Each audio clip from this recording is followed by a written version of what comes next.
Bismillahirrahmanirrahim. Assalamualaikum warahmatullahi wabarakatuh, saudara-saudaraku sebangsa dan setanah air. Di tengah malam yang sunyi, ketika rakyat kecil terjaga karena perut lapar dan tagihan listrik yang tak terbayar, datang sebuah suara. Bukan dari stasiun TV, bukan dari podium politik, tapi dari lereng Merapi, dari gema Al-Quran, dari nubuat leluhur yang tak pernah mati. Suara itu menyebut, jika DPR hanya melayani partai, bukan rakyat, maka bubarlah kalian. Siapa yang berani bicara seperti ini? Apakah ini benar-benar Satrio Piningit, sang penyendiri yang ditunggu, yang konon akan muncul saat kezaliman merajalela dan keadilan terinjak-injak? Sebelum kita lanjut, izinkan saya meminta bantuan kecil dari Anda. Jika Anda peduli dengan nasib rakyat kecil, like video ini. Subscribe channel ini, karena kami tidak akan diam selama suara rakyat masih dibungkam. Dan share ke grup keluarga, ke teman, ke tetangga. Siapa tahu mereka juga merasa, sudah cukup. Karena keadilan tidak akan datang sendiri. Ia harus ditagih, diperjuangkan, dan diingatkan. Dan malam ini, kita akan mendengar peringatan yang tak bisa diabaikan. Dari langit, dari kitab suci, dari bisikan rakyat yang sudah tidak tahan lagi. Lanjutkan menonton. Karena apa yang akan Anda dengar berikutnya, bisa mengguncang hati Anda. Di tengah malam yang sunyi, ketika rakyat kecil terjaga karena perut lapar dan tagihan listrik yang tak terbayar, datanglah bisikan dari timur, dari lereng Merapi, dari lembah Bengawan, dari dasar laut selatan. Suara itu bukan dari manusia biasa. Ia adalah Satrio Piningit, sang penyendiri yang ditunggu, yang konon akan muncul saat kezaliman merajalela dan keadilan terinjak-injak. Dan hari ini, ia berbicara, bukan hanya dengan suara, tapi dengan cahaya kitab suci, gema nubuat leluhur, dan hukum langit yang tak bisa ditawar. Aku datang bukan untuk menghukum, tapi untuk mengingatkan. Karena barang siapa yang diberi kekuasaan, maka ia akan dimintai pertanggungjawaban. Dan barang siapa yang mengkhianati rakyat, maka ia telah mengkhianati langit. Tunjangan DPR mencederai hati rakyat, ketidakadaban elit di tengah penderitaan rakyat yang masih susah. Di tengah gejolak ekonomi yang terus menghimpit, ketika harga sembako meroket, tarif listrik naik berkali-kali, dan harga BBM masih menjadi beban tak tertahankan bagi rakyat kecil, anggota Dewan Perwakilan Rakyat, DPR, justru hidup dalam kemewahan yang mencolok. Mereka menerima tunjangan bulanan hampir mencapai 100 juta rupiah per orang, belum termasuk berbagai fasilitas negara yang diberikan tanpa batas, mobil dinas, rumah dinas, asuransi kesehatan eksklusif, bahkan pajak pribadi mereka pun ditanggung oleh negara. Ini bukan sekadar angka, ini adalah simbol dari ketidakadilan yang sedang dipertontonkan secara sistemik oleh para elit politik yang seharusnya menjadi pelindung rakyat. Namun, yang lebih menyakitkan dari besarnya angka adalah ketidakpekaan moral yang ditunjukkan oleh sebagian anggota DPR. Di saat rakyat menjerit karena beban pajak yang terus naik, termasuk PPN 11 hingga 12%, cukai rokok, hingga rencana pajak sembako, beberapa anggota dewan justru tertangkap kamera berjoget ria dalam acara seremonial, tertawa lepas, dan bersukaria seolah tak ada persoalan. Video dan foto mereka yang sedang menari, tertawa, dan berpesta di tengah gedung rakyat, sementara rakyat di luar sana menghitung uang receh untuk makan, menjadi aib nasional yang tak termaafkan. Perilaku seperti ini bukan sekadar ceroboh, ini adalah bentuk penghinaan terhadap akal sehat dan perasaan rakyat. Joget-joget di tengah krisis bukan hiburan, tapi tanda bahwa mereka telah kehilangan akhlak politik. Sebagai wakil rakyat, mereka seharusnya menjadi simbol empati, bukan simbol euforia yang tidak peka. Mereka seharusnya merasakan gejolak emosional masyarakat, kemarahan, kecemasan, dan keputusasaan. Bukan malah menghamburkan waktu dengan tarian yang terkesan hedon, jauh dari kesedihan rakyat, dan tidak mencerminkan derajat kemanusiaan seorang pemimpin.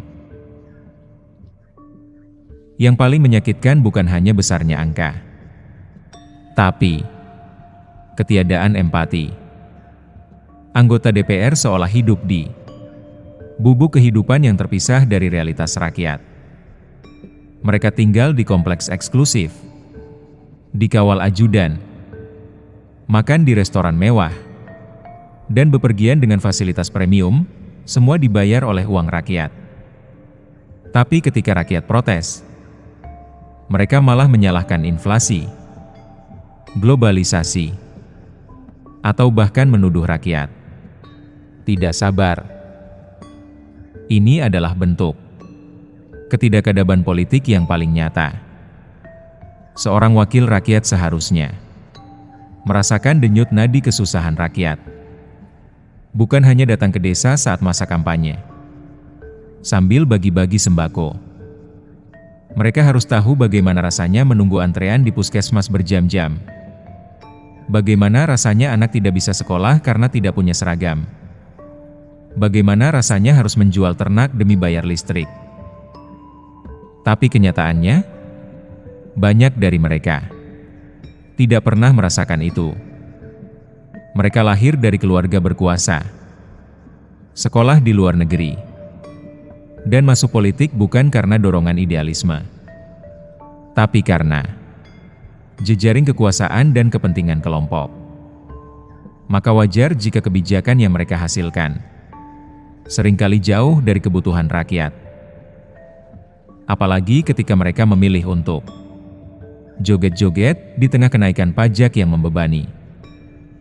Bayangkan, seorang ibu buruh pabrik harus memilih antara membeli susu anak atau membayar listrik. Sementara wakilnya di DPR asyik menari dengan senyum lebar. Mana mungkin wakil seperti itu memahami jeritan rakyat? Perilaku joget-joget ini bukan sekadar soal selera, tapi soal nilai, moral, dan martabat. Dalam tradisi kepemimpinan di banyak budaya, seorang pemimpin diuji bukan saat senang, tapi saat rakyatnya menderita. Pemimpin yang baik akan menunjukkan kesedihan saat rakyat sedih, akan mengurangi kemewahan saat rakyat susah, dan akan hadir sebagai peneduh, bukan penari di atas penderitaan. Tapi apa yang terjadi? Di saat rakyat dihantam kenaikan pajak, di saat pedagang kecil gulung tikar karena omset anjlok, di saat buruh terancam PHK karena biaya produksi membengkak, anggota DPR justru mengadakan acara seremonial yang terkesan berlebihan, tidak proporsional, dan tidak PK. Joget-joget itu bukan sekadar tarian, tapi metafora dari ketidakseriusan mereka terhadap krisis nasional. Ini adalah bentuk keruntuhan akhlak politik yang mendalam. Akhlak bukan hanya soal sholat atau puasa, tapi juga soal rasa malu, empati, dan tanggung jawab. Seorang wakil rakyat yang bermoral seharusnya merasa tidak pantas bersenang-senang saat rakyatnya terjepit. Ia seharusnya memilih untuk mengurangi acara mewah, menggantinya dengan kunjungan ke pasar, desa, atau kampung nelayan, untuk mendengarkan langsung keluhan rakyat. Tapi yang terjadi justru sebaliknya. Momen penderitaan dijadikan latar belakang hiburan elit. Ini bukan hanya tidak etis, ini mencederai harga diri bangsa. Fakta pahit lainnya, banyak anggota DPR tidak bekerja, tapi tetap digaji besar. Data dari berbagai lembaga pemantau seperti Indonesian Parliamentary Center, IPC, dan Kemitraan, menunjukkan bahwa tingkat kehadiran anggota DPR dalam rapat kerap di bawah 60%. Beberapa bahkan hanya hadir 2-3 kali dalam satu periode sidang, tapi tetap menerima tunjangan penuh. Ini bukan hanya soal ketidaksungguhan, tapi soal pengkhianatan terhadap amanah konstitusi. Mereka dipilih oleh rakyat untuk bekerja, bukan untuk bersantai. Mereka mendapat gaji dari uang pajak rakyat, yang berasal dari keringat pedagang kaki lima, dari potongan gaji buruh, dari hasil panen petani. Lalu, ketika rakyat butuh perlindungan, mereka malah absen atau malah joget-joget. Lebih parah lagi, tidak ada mekanisme evaluasi kinerja yang efektif. Tidak seperti pegawai negeri yang bisa dipecat karena malas. Anggota DPR hampir mustahil diberhentikan sebelum masa jabatannya habis, kecuali terbukti korupsi. Maka, muncullah budaya kerja minimal, hasil maksimal. Hadir saat pembagian uang, diam saat rakyat menjerit. Yang mengejutkan, Presiden sebenarnya punya kewenangan penuh untuk meninjau atau bahkan memangkas tunjangan anggota DPR. Melalui Peraturan Pemerintah, PP. Presiden bisa mengatur ulang besaran tunjangan pejabat negara, tanpa harus meminta izin dari DPR. Namun, hingga kini, tidak ada tindakan nyata. Mengapa? Karena politik itu penuh kompromi. Presiden butuh dukungan dari partai-partai di DPR untuk mengesahkan anggaran, mengesahkan UU, atau sekadar menjaga stabilitas koalisi. Maka, isu tunjangan DPR menjadi topik yang tabu, tidak boleh disentuh. Ini adalah bentuk penyanderaan kekuasaan oleh elit, di mana kepentingan rakyat dikorbankan demi kepentingan politik sesaat. Padahal, jika Presiden berani mengambil langkah tegas, seperti memotong 30% tunjangan DPR, dan mengalihkannya untuk beasiswa anak miskin, atau dana kesehatan desa, maka itu akan menjadi langkah revolusioner yang dicintai rakyat. Tapi, di tengah pusaran politik uang dan kekuasaan, keberanian moral justru menjadi barang langka.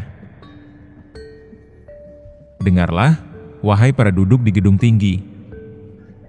Allah Subhanahu wa Ta'ala berfirman dalam Al-Quran Surah An-Nisa, sesungguhnya Allah menyuruh kamu menyampaikan amanat kepada yang berhak menerimanya.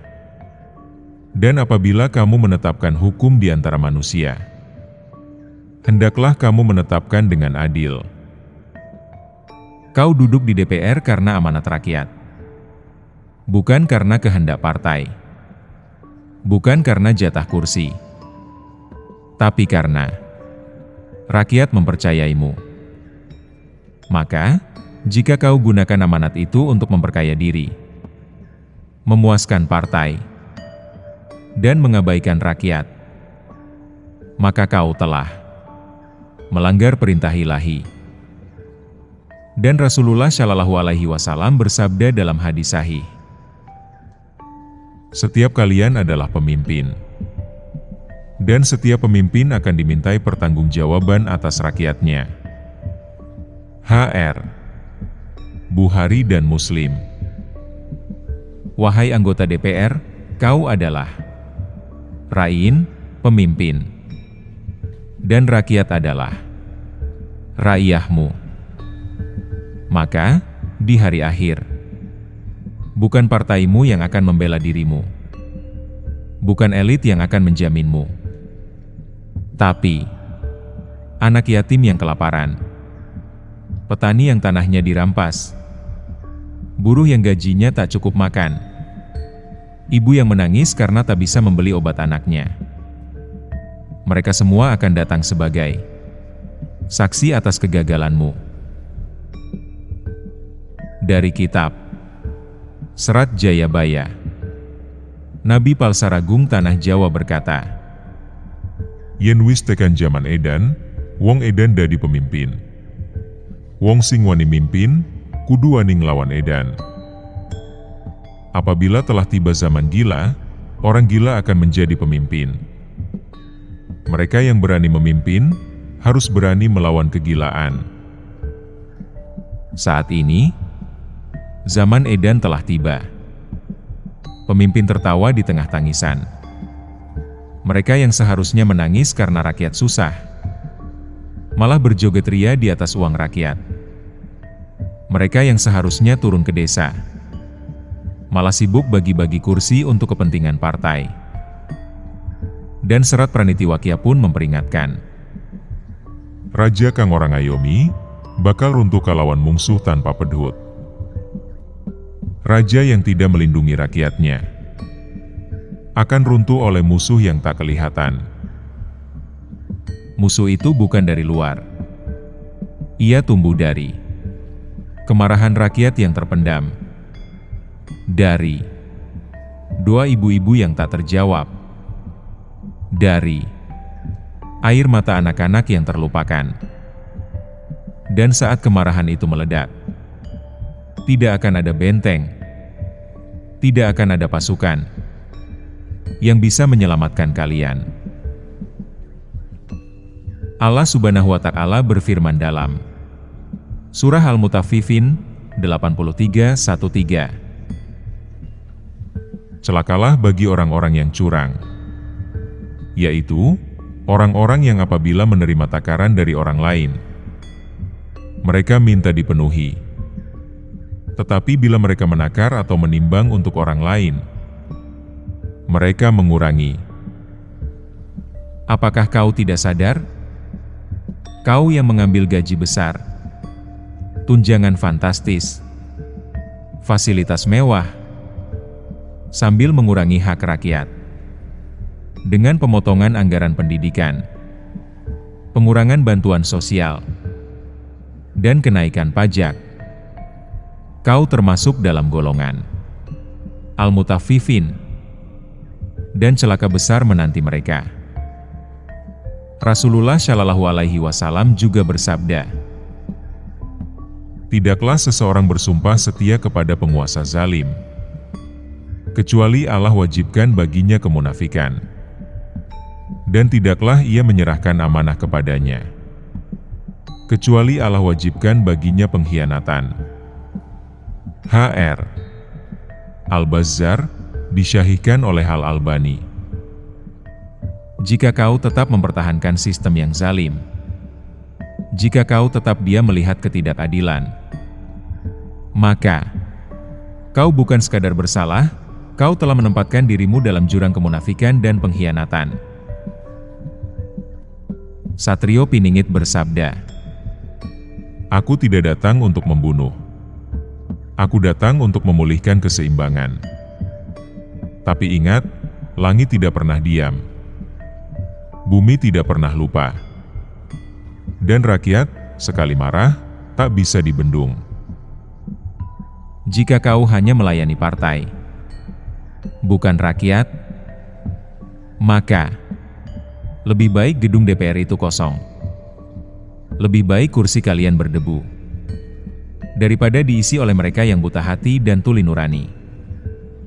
Karena kekuasaan yang tidak berpihak pada rakyat bukan kekuasaan, itu penjajahan baru dalam bentuk demokrasi palsu. Satrio Piningit tidak meminta darah.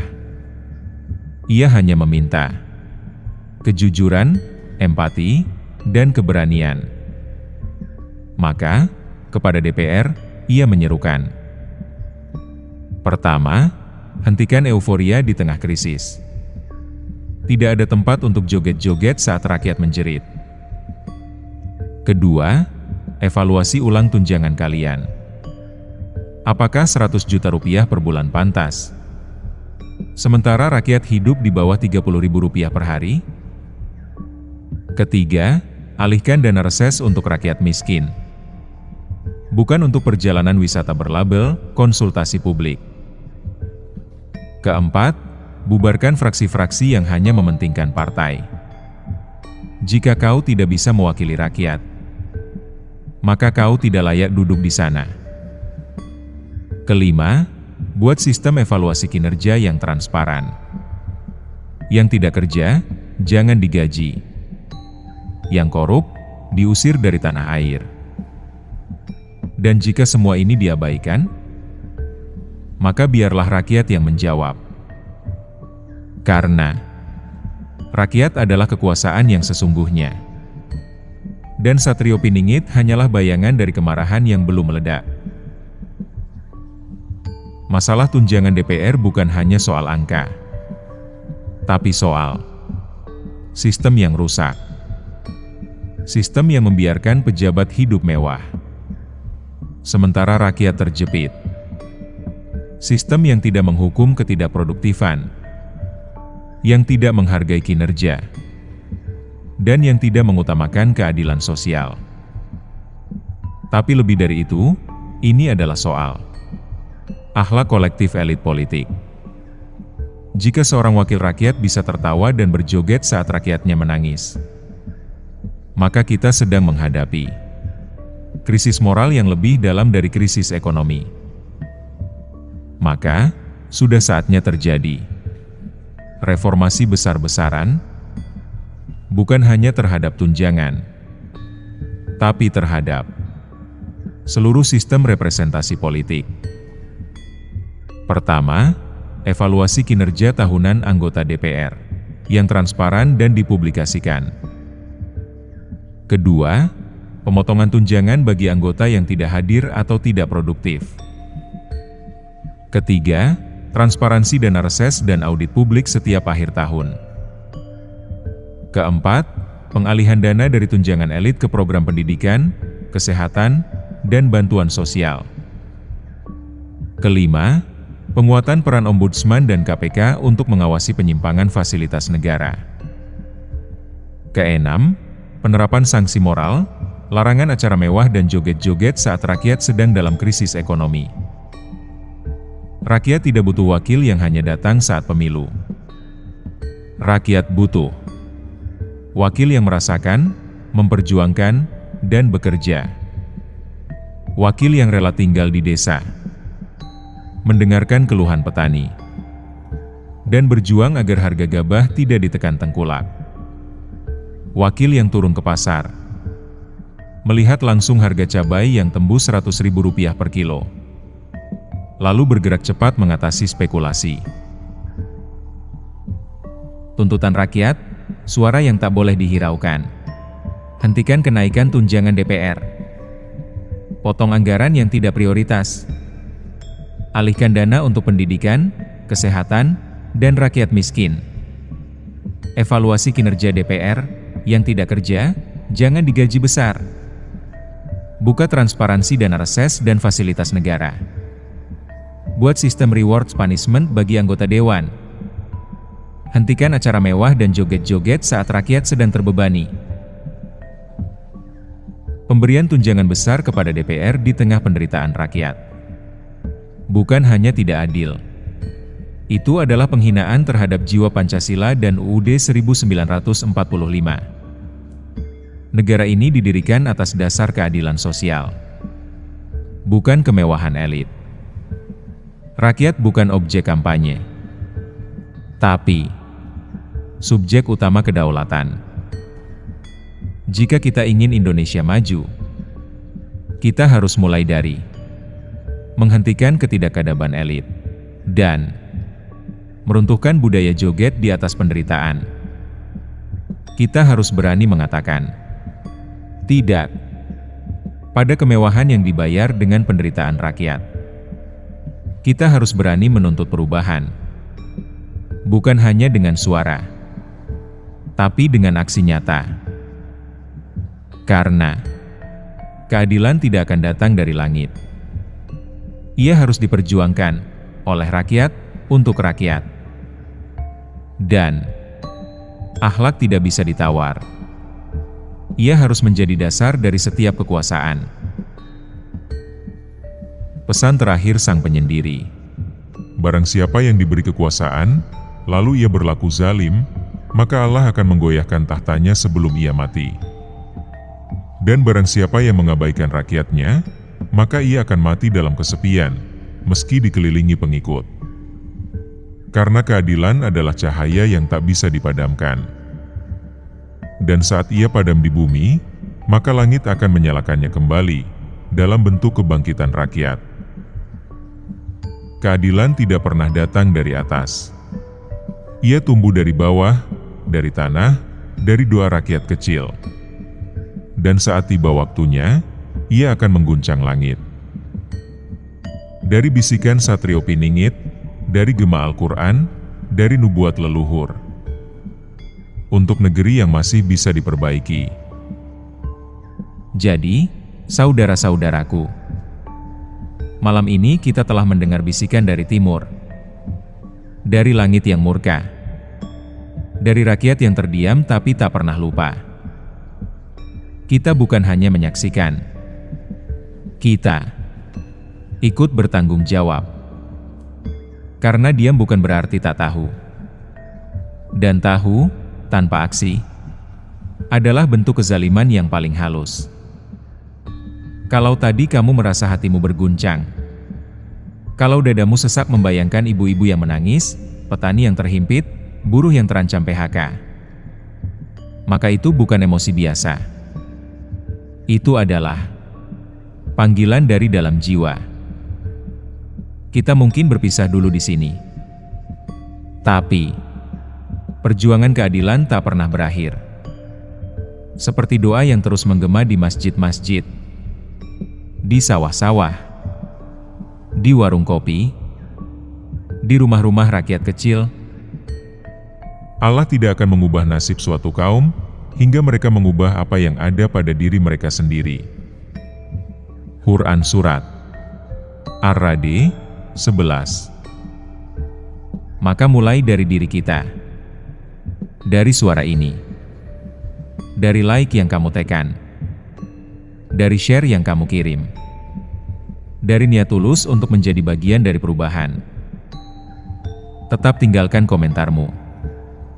Apa yang ingin kamu lakukan setelah mendengar semua ini? Dan sampai jumpa di lain waktu. Di saat langit kembali berbicara, dan rakyat kecil mulai menulis sejarahnya sendiri. Sampai jumpa. Dengan rindu untuk negeri yang lebih adil. Wassalamualaikum warahmatullahi wabarakatuh.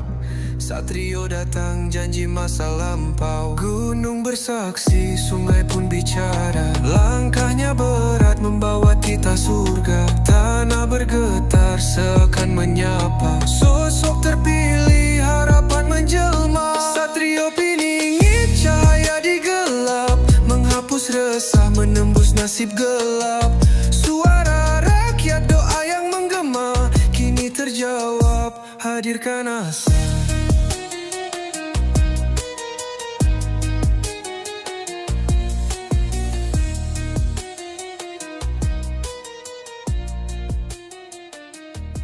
Rakyat merindu, suara hati mendalam.